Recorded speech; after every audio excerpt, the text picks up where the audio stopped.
Good morning. Good morning. We're getting ready to start. Okay. I want to welcome everyone to Cyber Mentoring for October. And today's topic is going to be simulation technology. And we're going to start with Dr. Christy Candelaria at STC. So I want to introduce her and let her start off our cyber mentoring session. Good morning, everybody. Good morning. Hi. I am Dr. Christy Candelaria, the Director of the Associate Degree Texas College. And I would like to welcome you to the world of high fidelity simulation in Associate Degree Nursing Program.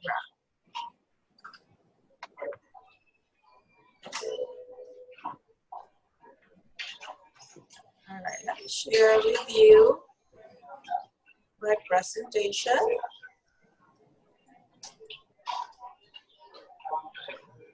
Okay. So maybe you're wondering what is simulation? Well, simulation is a technique. It is not a technology by itself. Although we use a lot of technology, still simulation is basically teaching and learning strategy. And that is the use of technology so as to amplify real experiences or to replace some of the real experiences with guided experiences that can replicate substantial aspects of the real world. So what do I mean by fidelity? Fidelity means realism. It is how simulation can be as close to reality as it can get. There are different levels of fidelity. We have low, medium, and high. When we say low fidelity, it's basically the use of certain parts of the body of a mannequin. For example, the students are being taught how to inject or to administer medications. So in that point, we don't use a high fidelity mannequin. We use a simple body part, for example, the arm or the leg, so that the students can be taught certain particular skills. Medium fidelity, however, is the use of mannequins with better equipment like heart sounds, breath sounds. Whereas with high fidelity, these are mannequins that are like real patients. They breathe, they talk, they blink their eyes, and they can do practically anything like a real patient can do. So what is the importance of using high-fidelity simulation in nursing education? High-fidelity simulation provides participants an opportunity to exercise critical thinking in a safe environment, which is very important because mistakes can be made and lessons learned without injuring clients. That is the most important thing that we have to consider. We do not want to hurt any of our patients. And so that's why our students go through simulation before they actually go to clinical practice. High fidelity simulation is being used in the Associate Degree Nursing Program all throughout the curriculum. All our students from level 1 all the way up to graduation go through high fidelity simulation every semester. Now, let me give you a little bit of tour in our simulation hospital. I have prepared a video for you. Let me share that with you here very, very quickly.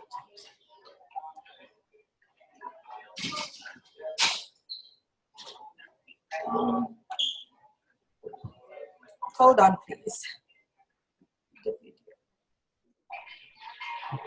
And students, I want to let you know that Dr. Candelaria is the director for the Associate Degree Nursing Program at South Texas College.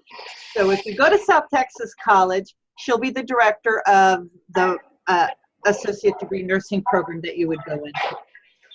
Okay, so here is a little video about the new simulation hospital that South Texas College has. I'm not going to show you the entire video, just the major areas there. So this is a 4-story building, and it cost $24 million to build, but this is a great investment. We have a library in the first floor, which is huge, so that all our students could really be accommodated. And then the 4th floor is the simulation hospital. We have a pharmacy lab, and what you're seeing are Pyxis machines. We have the nurses station where I am in right now, the hallways, and this is our emergency room. We have a critical care unit. Dr. Candelaria, I don't think we can see that because I'm still seeing just the PowerPoint. Oh, you can't see the video. I'm sorry. No, I think you need to, yeah, lower that.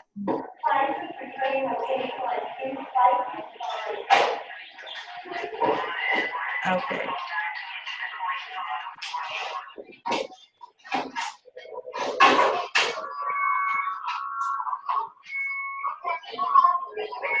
There, now we can see it. Okay, so here we go. This is the building, as I was saying, and that is a 4-story building, which practically cost about $24 million. In the first floor, we have a library, and let me take you to the 4th floor, which is the most important part, and this is the emergency lab, our intensive care unit, our medical surgical areas, okay, our labor and delivery. Yes, they do deliver babies here. The control room is where the instructors stay when they're conducting the simulation. Okay, so that is basically, and I'm going to stop that right now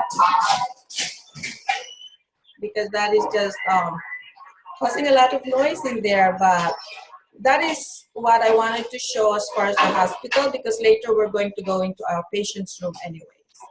Okay? Okay. So now let me show you the different kinds of patients, just 2 major kinds of patients that we use in our simulation hospital. Okay. So let us meet one of our patients in STC Sim Hospital.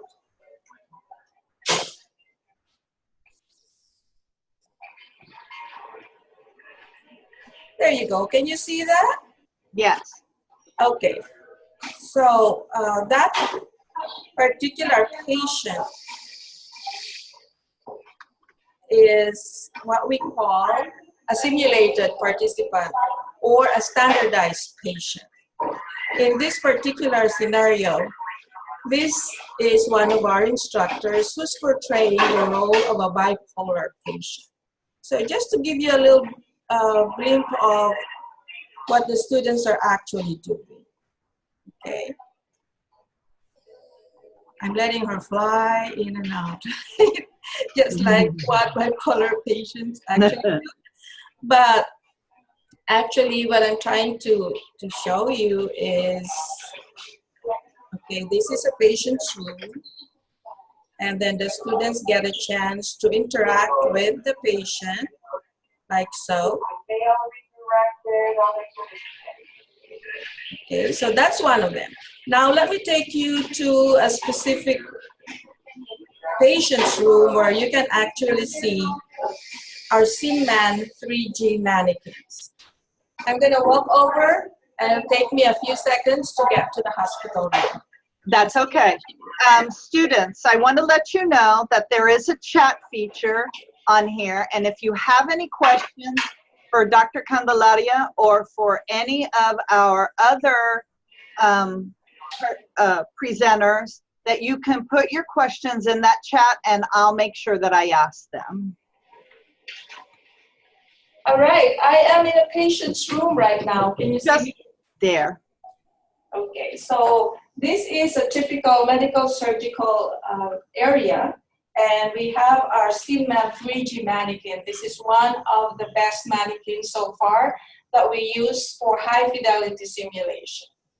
So I'm just going to go ahead and do a little scenario with my patient, if that's okay with you. Yes. Hello, good morning. How are you today? Good morning. I'm feeling okay. Oh, that is great. My name is Christy. I'll be your nurse today. Can you please give me your full name and date of birth? Charles, Your last name?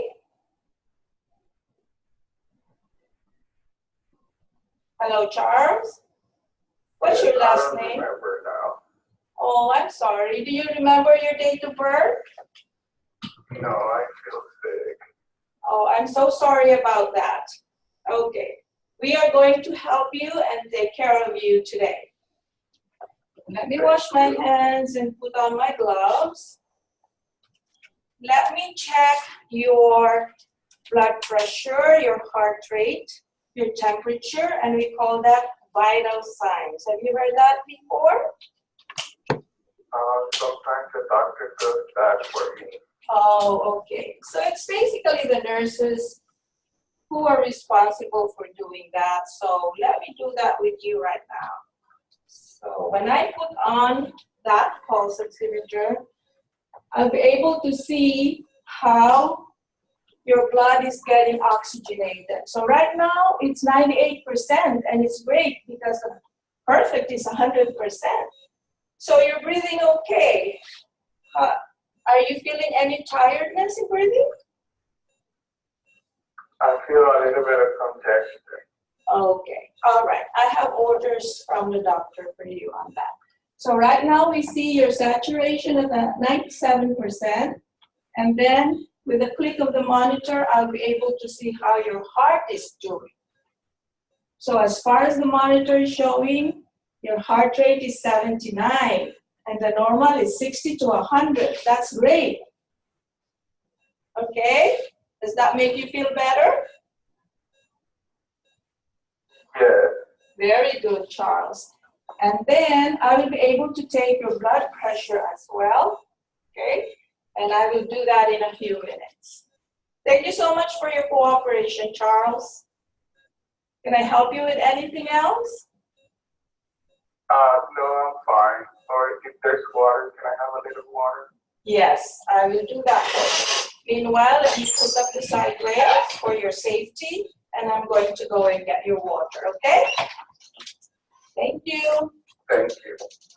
All right, so that is just a simple case scenario, and I'll be ready to answer your questions. Students, if you have any questions, you can go to the group chat feature and enter your questions for Dr. Candelaria, and we'll ask her. Does anybody have any questions? You can also go to the camera and ask them live if you'd like to. Okay.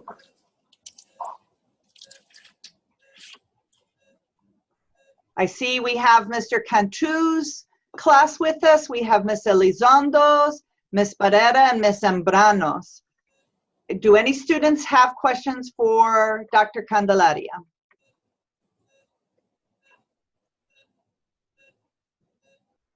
I don't think we have any questions at this time. I want to thank you, Dr. Candelaria, for showing us a simulation with a high-fidelity patient simulator. And now we're going to turn to RGV College, and we have Mr. Michael Ortega. And Mr. Ortega is going to show us a different type of patient simulator. Mr. Ortega. Can you hear me? Yes, we can. Thank you. How you doing? My name is Michael Ortega. I'm with RGV College, or Rio Grande College here in Clark, Texas. And I just wanted to kind of introduce one of our new additions that we have here at RGV College. Along with our regular lab that we have, we want to introduce, again, one of the new additions, which is our, what they call Body Interact, which is a virtual lab where we can actually bring in patients based on a computer and with different scenarios. We can interact with them just like we can almost with a real simulation, but it's a little bit more interactive and a little more fun. We use large monitors that are touch screen, and I'd like to give you guys a little example of that.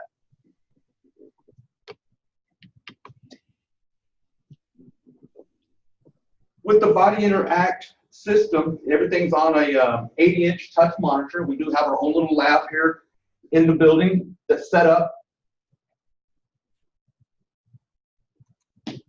We can, anything that we're studying in the classroom, we can bring live into this virtual lab.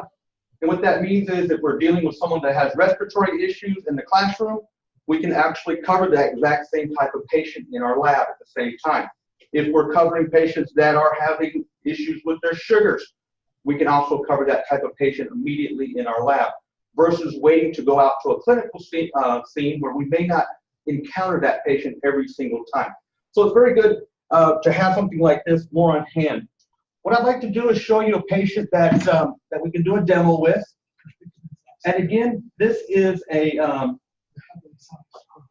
again, this patient is starting off. Woman, 40 years old, with bronchial Give a little brief description of the patient. After a shrimp cocktail lunch, After we get a brief description of the patient actually comes up, and we can interact with this patient just like in a real scenario.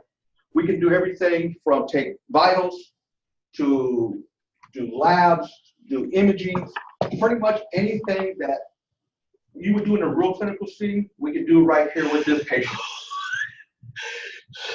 I'm feeling strange. With this patient right now, we know that based on the scenario that was given to us, the patient has had an allergic reaction to some sort of outside stimulant, which was known as the shellfish or shrimp.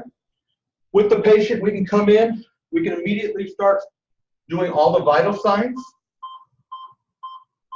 And as we look at the vital signs, we can start to see if they're stabilized or if they're not. We know that the blood pressures, again, 120 over 80 is a normal. The pulse rate should be between 60 and 100. The breath rate should be between 12 and 20 on this patient. And then the O2 stats, we know that are very low. So we should be shooting between 95 and 100. If we look at the sugars, we can definitely look at the sugars and the temperature with a temperature of 99, which we know is a little warm, but we're okay. And then we have blood sugar. We know the blood sugar is a little high because our blood sugars should be ranging between 70 to 100, maybe even to a 130, depending on the scenario. We know that this patient immediately, we can look at him, we can visualize the patient, we can see that there's some rash, we're having some sort of reaction.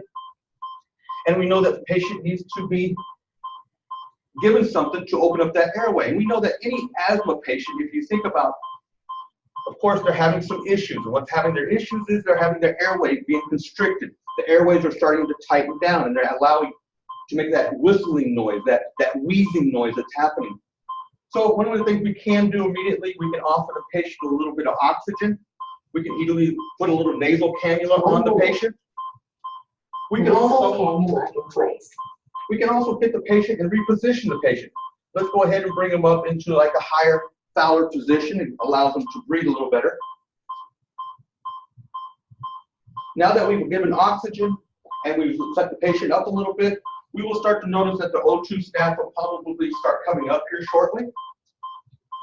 And we know that most all asthma patients, they always are going to have something, whether they're an asthma patient that you would know at school, maybe a family member. If you always look in their backpack or if you're looking in their purse, they're going to have some sort of relief, and that's going to be some sort of inhaler. And in that inhaler, that usually what's happening is we're going to have to open up that airway. So we can simulate that. And again, we can come in here, we can look at some of the medications that are involved. We can give almost any type of medication to this patient, anticipate what the doctor is going to be given. We can come here, we can see a bronchodilator, which bronchodilators we know immediately are going to open up that airway. So let's go ahead and give a bronchodilator. And that bronchodilator is going to allow those airways again to open up, and we'll start to see her O2 levels start to slowly rise. Well, also with any type of inflammation, we can come in and give some sort of anti-inflammatory, which will help with the inflammation, not only on the skin, but in the airways as well. So again, this is just another example of things that we can do with these patients. The nice thing about these is when we do a virtual simulation, we can always hit pause, stop, we can talk about it, we can see if we're going in the right direction or the right or the wrong direction. If we are going in the wrong direction, we can kind of correct it at that time. If for any reason we cannot correct it, these patients can start to decline. And as they decline, yes, they can, in a virtual simulation, they can die, as well as we can make them a lot better.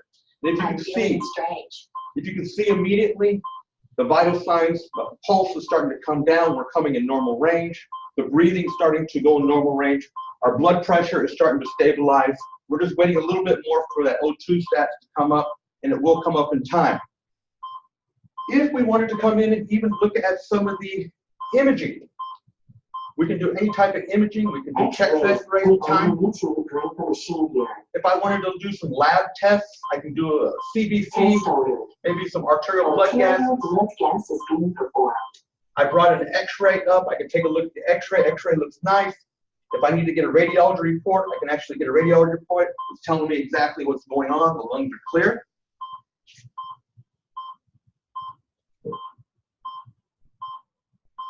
Again, all the lab reports are coming up automatically. We know we're having some issues with our CO2, and our O2 stats are at 94, but we're seeing that's what they were when we pulled it. Now we already see them coming in higher. We can see the hematocrits in a little bit of trouble. Again, we can look at all the items. I can go ahead and erase everything. If I wanted to do a little bit more observation, I can take the patient, lay him back down,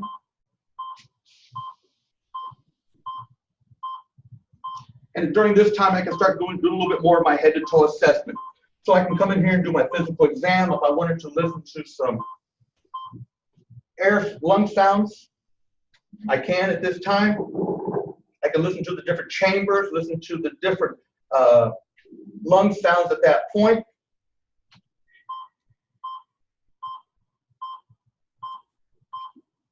If I wanted to listen to the heart sounds, I can listen to heart sounds, so I can go ahead and go through my whole head to toe assessment with the patient.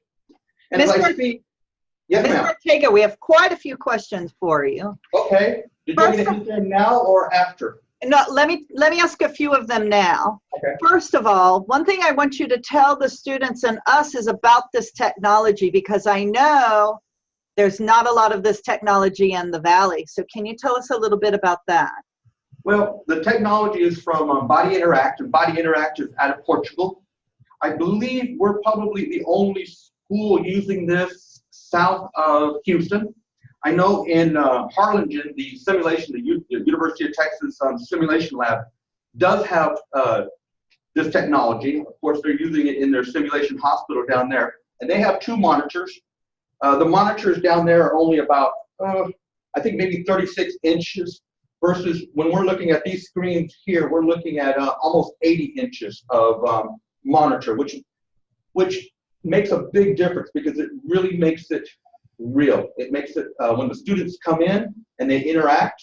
And again, this is not just for our LVN students. This will be used not only for LVN, but we use this for our medical assistants as well. I like to bring them in here. We don't do as much. We don't give medications, but what we can do, we can create, I can create different patients on all these monitors, because you're just looking at one monitor, which I create basically just one classroom.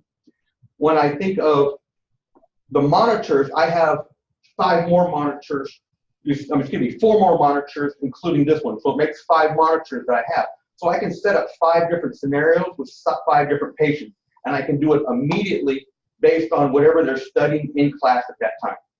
So I know in Brownsville they have, in Harlingen they have that simulation lab, but again, it's really not anything that's compared to this. It's very new technology, yes? Yes, matter of fact, I know some of the monitoring software that we are using to do a lot of the analytics part of this is, I know some of, only a couple of places in the actual world that's actually been using it. So it's really, really, really a pleasure to even be a part of this. How much does this type of technology cost?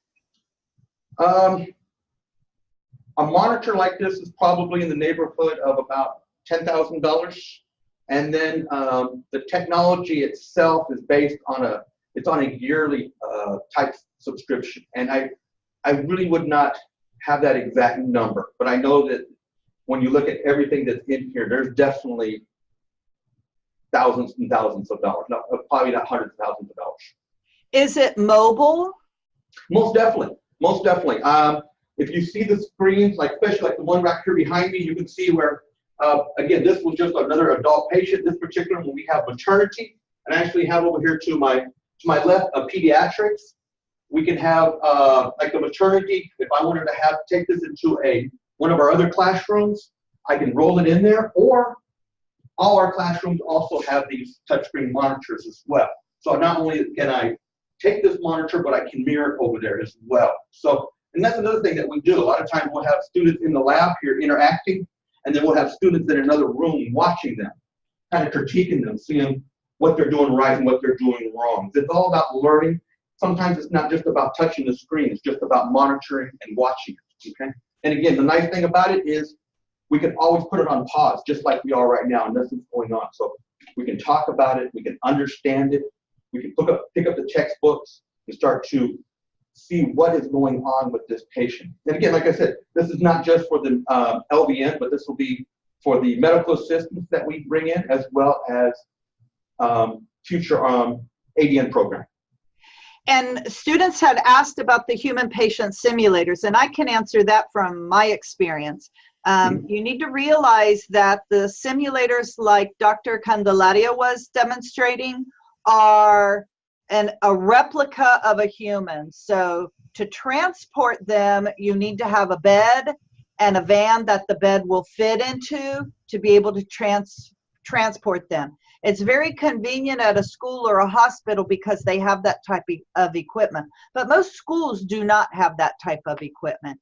I know one company that we had worked with bought a ambulance type van and a ambulance type bed to be able to transport the human patient simulator. So that's you need to think of them as a full-size, full-weight human being, adult male. Like she had Charles, and Charles, to transport him, you would need extra equipment. Where I can see something like this, you would be able to transport this fairly easily. You just have to be able to get the monitor from one place to another. Is that correct? Well, not only that, well, actually, right below the monitors themselves, we have our computers that we have, which the computer is probably the size of maybe the size of an iPad, maybe double the size of an iPad thickness-wise. Yes. I can disconnect that, and I can plug it into any type of projector. And that's what we do when we go to some of the high schools and we do some of our presentations. We'll take just the computer by itself, along with a projector and a screen. You guys should say the screen, and we project it up on the wall so we can actually see it there. And we can do the exact same thing we're doing here. Of course, we're not going to be doing the touch screen portion of it, but we can use it still through a mouse. As well as I have the capability of shooting it over, and it's internet-based, so I can use it over the internet as well. I understand. Continue with your demonstration. Thank you for answering those questions. Okay. Just to kind of wrap it up, you know, we can kind of, the patient is starting to stabilize a little bit. We can see the vital signs.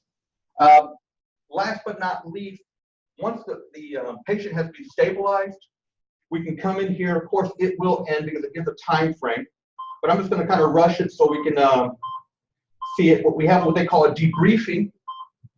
The debriefing is just basically telling you a little bit about the scenario, what happened. So we know that the patient's probably had some issues here. He's had a little bit of anaphylactic shock. We can come in here and see, did we pick out the right diagnosis? Most definitely. After we have the diagnosis, then we can come to our performance report. The performance report is going to tell you everything you did right and things that you could have improved on. Of course, we didn't go through the whole scenario, but we could see some of the, like for example, we can go to treatments, what kind of medications we were supposed to give. We know that we should give the bronchodilators, we should have given some fluid electrolytes, and the corticosteroids for the inflammation as well. And then of course we could have took care of the sugar because the patient had some high sugars. But this kind of gives the student a little bit of report on where they landed. Now, last but not least, which is what they call the timeline report. This is the one I love because I don't like to keep, I don't like to use these as much as a game. I want to use it as a tool.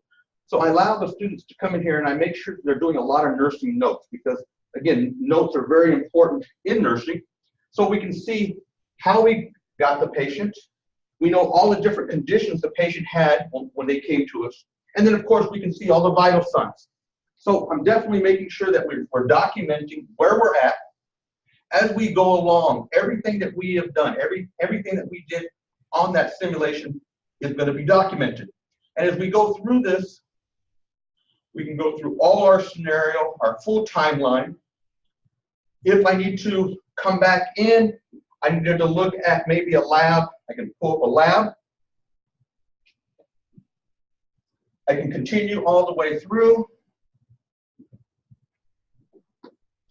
until the very end. And of course, the ultimate goal is to make sure that all our vital signs are stable and that we had no untreated conditions, which of course we didn't finish the simulation, so we still have some untreated conditions at this point in time. With this type of environment, if there was a mistake, if there was something that didn't go the direction the student would like, we just come back and we can come back and completely do the whole simulation again. Or if we're going on to a new patient, we can, and again, we have anywhere from all these multiple patients. And again, this is just a touch of what some of the patients that we have, but we've kind of geared it to our classroom environment. What are we covering? We're covering a lot of respiratory. We're covering a lot of sugar issues. Anything that we may want to have.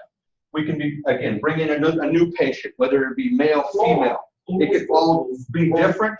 And it's all, again, a different type of scenario, a different type of look. But it allows us to live this in a virtual world where sometimes when we go out to a clinical site, we cannot get the hands-on. If there are patients, maybe for whatever reason, the patients don't want students in there. Really tight. For whatever reason, when you go to that clinical scene, there's just not enough census there, not enough patients there to even accommodate the students. So this is definitely going to be the new wave of the future of having some sort of virtual hands-on type reality. This kind of gives you, again, another scenario of an older gentleman. Again, we can bring him up. We can come in here if we want to, if we want to come in here and ask him some questions, any medical conditions, how are you feeling right now? I'm feeling weak. No, I'm feeling no pain. We can see that the patient is sweating. He's a little diaphoretic. Again, come in here. We can start hitting the monitors. Let's see where he's at, see how he's stabilizing. We know that, again, we're looking at all the vital signs. We're going to start to stabilize. It looks like the big thing here, we're having some issues with some sugar. His sugars are extremely low. It's amazing how many students come in here and immediately say, oh, we have sugar issues. Let's give him some insulin.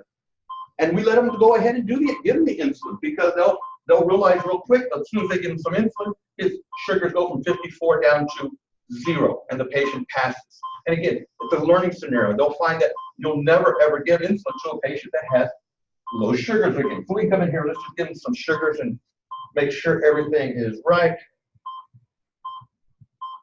We'll go into fluid electrolytes. We'll give him some glucose.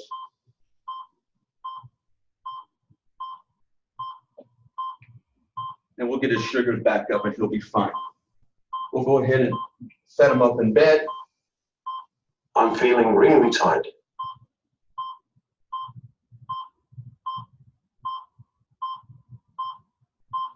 We'll set him up in bed so he can breathe a little bit better. Since we give him that bolus, we end up giving him a little bit of, we end up putting an IV. We can see his sugars coming up automatically. You'll see as the patient declines, the eyes will start to even go down. We can even come in here if we need to do on the physical exam. We can do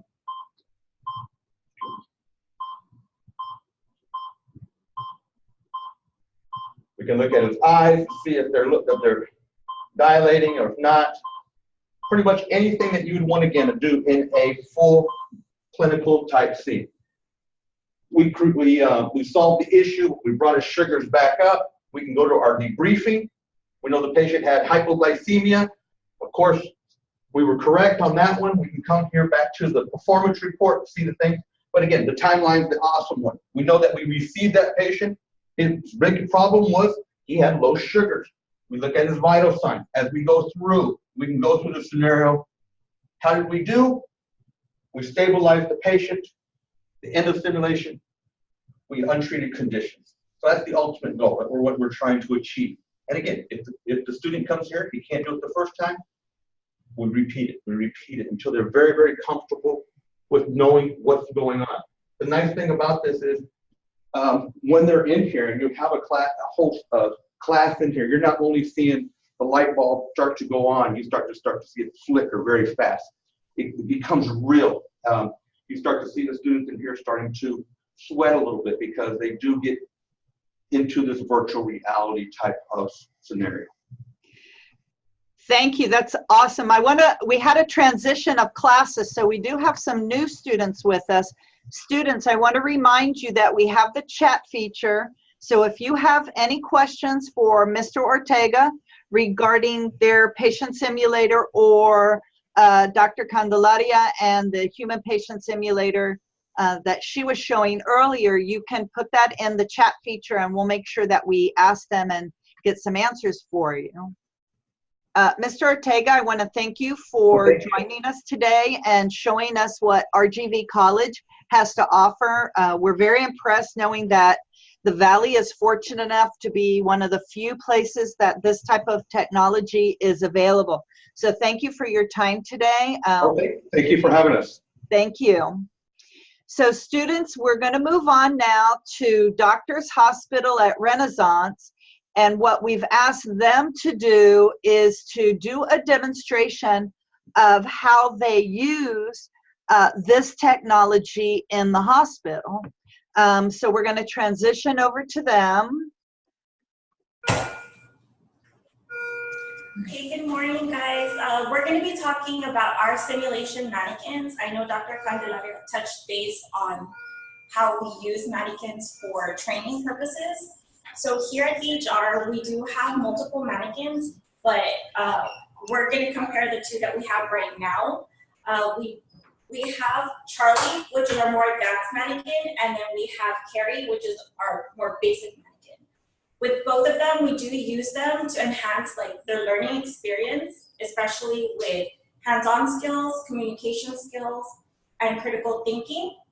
But with Carrie, it is the more basic skills that we do use. With Charlie, he does interact more with students, gives feedback, and they can give more realistic responses and assessments. So with Charlie, they can assess him from head to toe, do certain skills with him, and you'll get the feedback, especially with what's going on with Charlie in regards to vital signs, because we'll have his vitals on the monitor, with his heart rate, heart rhythm, oxygen saturation, blood pressure, temp, and pulses and all that. Almira, I didn't introduce you. I'm sorry. Students, this is Almira Loyola, and she is the nurse that is working with Doctors Hospital at Renaissance for the Project HEAL program. If you have the opportunity to go to DHR for a student workshop, you'll be working with Ms. Loyola, or during cyber mentoring, you're going to see her here also. So we want to welcome you to the Project HEAL family. Thank you. Okay, so what we want to show you guys is a hands-on scenario with Charlie and how we use them and how we can teach with the students. But how it's going to be is our scenario is we have two patients that come in. They were in a motorcycle accident. We had our first patient. She did come in dead on arrival. She suffered a lot of abrasions, bruising. She suffered a head bleed, so she wasn't able to make it.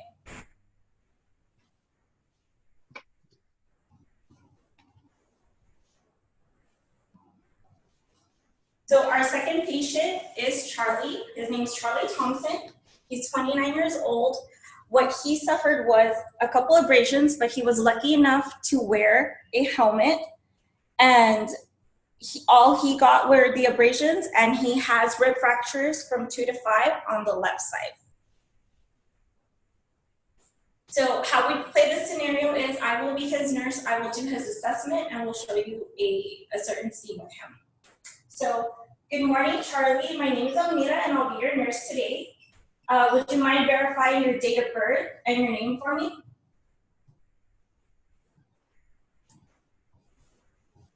My name is Charlie, and my date of birth is 1/11/1992. Okay.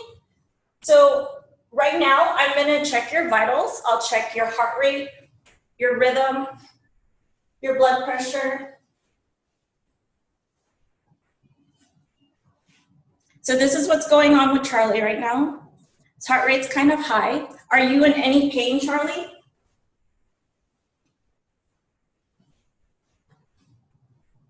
Do you have any pain right now? Your left side hurts. Do you know where?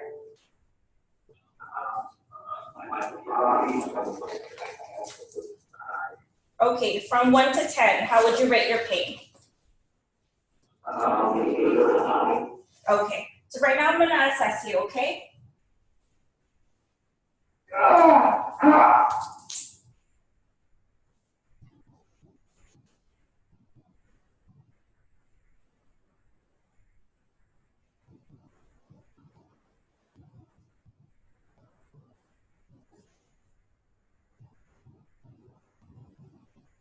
Please, give me something for this pain. It hurts. It really hurts.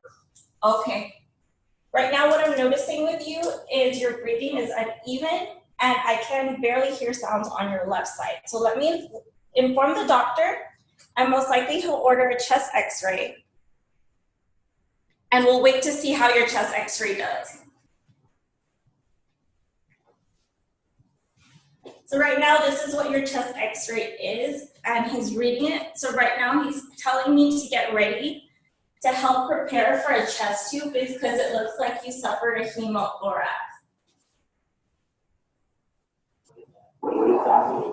So what they're gonna do, a physician will do this procedure, a nurse assists.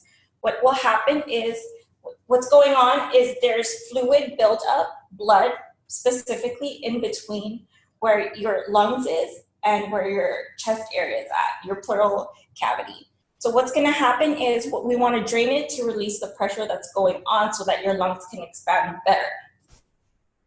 So what a physician will do usually is look for where his 4th or 5th intercostal space is, and he'll make an incision. A nurse's job is to help prepare the patient. He'll probably order a topical anesthetic for the patient as well. And we'll set up what we have here, his atrium, the section, and all the supplies that he'll need. So once the physician cleans the area,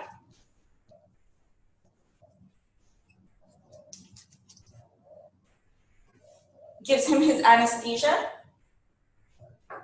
he will like to make an incision. Oh, I can't breathe and my chest hurts. Okay. Help.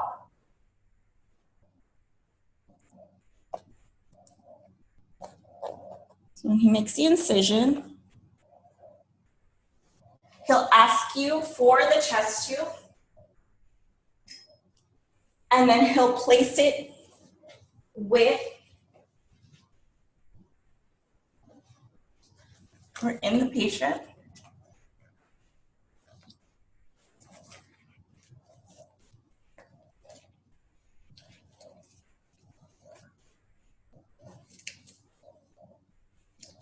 He'll also start dressing it and suturing it.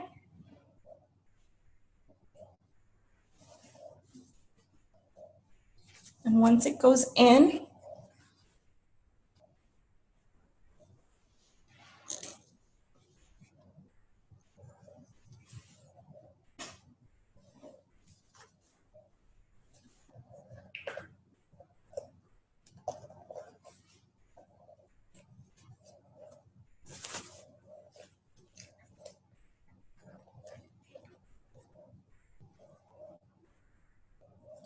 blood will come out and it will go into the chest tube and we'll have it sectioned. So once you receive the blood, depending on how much blood loss he has also, the physician can ask to transfuse to replace the blood that he's lost. So we can do skills like that with Charlie as well.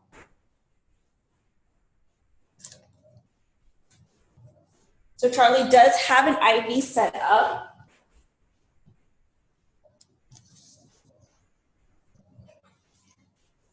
And we can transfuse blood with Charlie.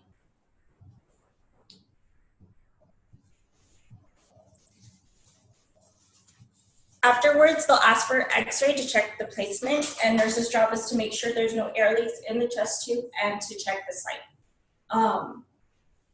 And from there, we reassess the patient, make sure everything's okay, if his vitals are looking better, and if it's helping him.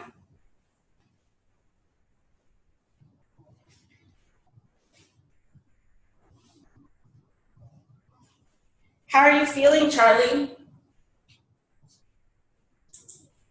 I feel like I can breathe a little bit better. Okay, that's good. So we'll keep monitoring you and assessing you.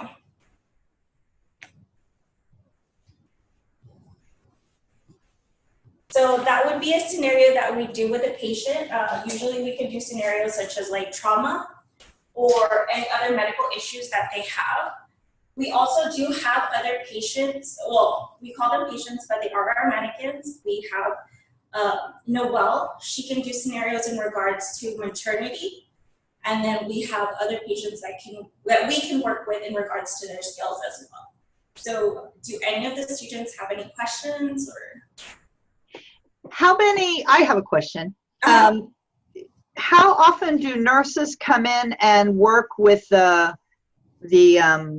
human patient simulators? Can you tell us a little bit about how nurses continue their education when they have a job and are at the hospital? When nurses do come, if they're new nurses or anything like that, majority of the time they do need certain certifications or skills that they need to work on, and they come into the hospital, they can practice with a mannequin, or if they need extra education or further education with certain things, that we can give them also.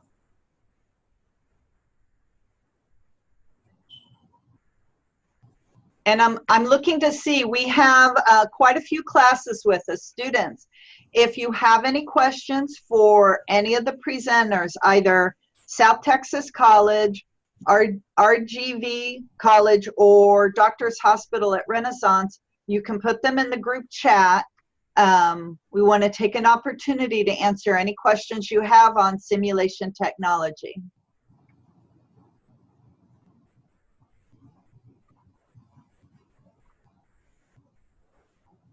What type of furthering education do nurses do once they come to the education department?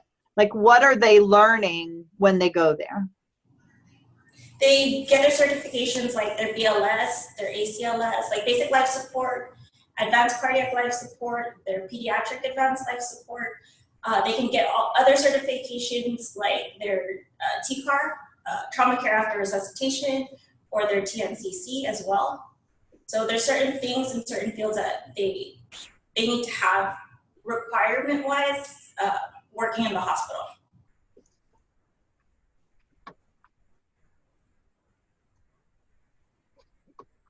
And I'm going to give the students a few minutes to answer. I've noticed poor Carrie she didn't make it. So Yes. She's one of your basic patient simulators, and then Charlie is more advanced. Can you tell us the difference? With Carrie, we can do more basic skills. They can practice like IVs or turning, certain movements with Carrie, but she doesn't give any feedback as opposed to Charlie.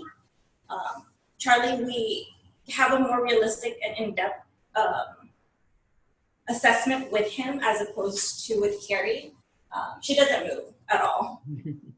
So with Charlie, he does have movements. He does have breath sounds, lung sounds, pulses.